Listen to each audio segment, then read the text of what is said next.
خدا کے منکر پیدا ہوئے ہیں لیکن موت کا انکار کرنے والا تو کوئی پیدا نہیں ہوا۔ اس لیے میں نے آیت آپ کو سنائی، کل نفس ذائقۃ الموت، ہر سی نفس کو موت کا مزہ چکھنا ہے، ہر جاندار کو موت کا مزہ چکھنا ہے۔ ثم الینا ترجعون، پھر ہماری طرف لوٹا دیے جاؤ۔ تو زندگی کی سب سے اہم حقیقت موت، اور موت کے بعد رجوع اللہ، آخرت، یہ سب سے بڑی حقیقت ہے۔ ایک حقیقت سب مانتے ہیں، سب جانتے ہیں، دوسری حقیقت کے اوپر پردہ پڑا۔ میں نے اس اعتبار سے نوٹ کیا یہ الفاظ قرآن میں 3 مرتبہ ہے، کل نفس ذائقۃ الموت، ہر جاندار کو موت کا مزہ چکھنا ہے۔ انبیاء اس سے مستثنا نہیں رہے، رسول اس سے مستثنا نہیں رہے، اولیاء اللہ مستثنا نہیں رہے۔ وقتی طور پر استثناء حضرت عیسیٰ کا ہے کہ ابھی وہ زندہ ہے، لیکن عیسیٰ یأتی علیہ الموت، انہوں نے فرمایا عیسیٰ پر بھی موت آئے گی، جب دوبارہ آئیں گے زمین پر اتریں گے، پھر اس کے بعد ان پر موت وارد ہوگی، ان کی نماز جنازہ پڑھی جائے گی، انہیں دفن کیا جائے گا حضور کے پہلو میں، شادی بھی کریں گے، اولاد بھی ہوگی۔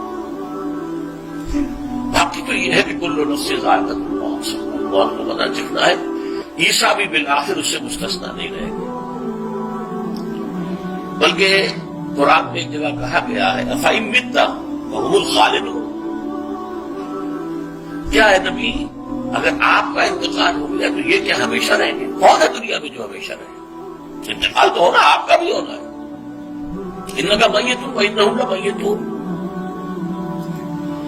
یہ تو مختصر ترین الفاظ تھے، اس سے آگے بڑھیے سورہ انبیاء میں فرمایا کل نفس ذائقۃ الموت وَنَبْلُوكُمْ بِالشَّرِّ وَالْخَيْرِ فِتْنَةً وَإِلَيْنَا تُرْجَعُونَ، ہر جاندار کو موت کا مزہ چکھنا ہے، اور اس سے پہلے پہلے ہم تمہیں آزماتے رہیں گے، خیر کے ذریعے بھی، بھلائی دے کر، صحت دے کر، دولت دے کر، اولاد دے کر، شہرت دے کر، اور برائی کے ذریعے سے بھی، تنگ دستی دے کر، بے عزتی دے کر، اہانت دے کر، ذلت دے کر،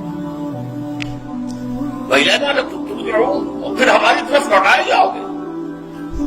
یہ وہ دوسری حقیقت جو میں نے کہا کہ جس پر پردہ پڑا ہوا ہے، بہت بڑا پردہ ہے۔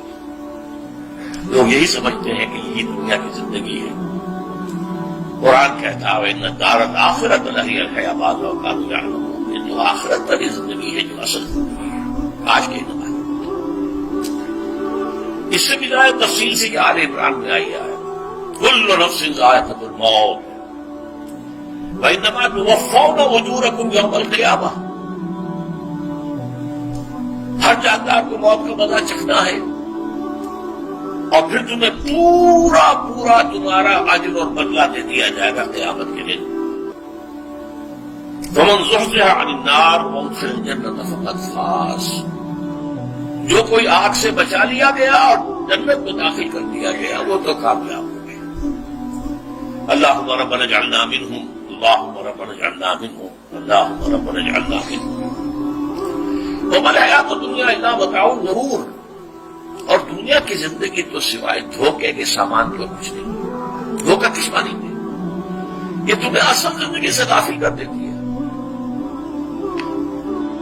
تم کہیں سفر پر جا رہے تھے، تمہارا کہیں گھر تھا، تمہیں واپس آنا تھا، تم راستے ہی میں کسی دلچسپی میں ایسے مگن ہوئے کہ گھر بار سب بھول گئے۔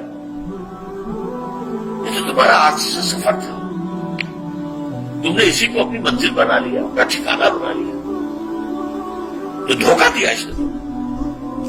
ویسے دنیا کی زندگی دھوکہ نہیں ہے، بڑی حقیقت ہے، اس لیے کہ حضور نے فرمایا انما الدنیا مزرعۃ الآخرہ، یہ دنیا آخرت کی کھیتی ہے، یہاں بو گے تو وہاں کاٹو گے، یہاں کچھ کمائی کرو گے تو وہاں اس کا بدلہ ملے گا۔ اس اعتبار سے دنیا بہت بڑی حقیقت ہے، ایک ایک لمحہ بہت بڑی قیمتی شے ہے، لیکن اگر یہ دنیا تمہیں آخرت سے غافل کر دے تو اس سے بڑا دھوکے باز ہے، یہ اصل دجال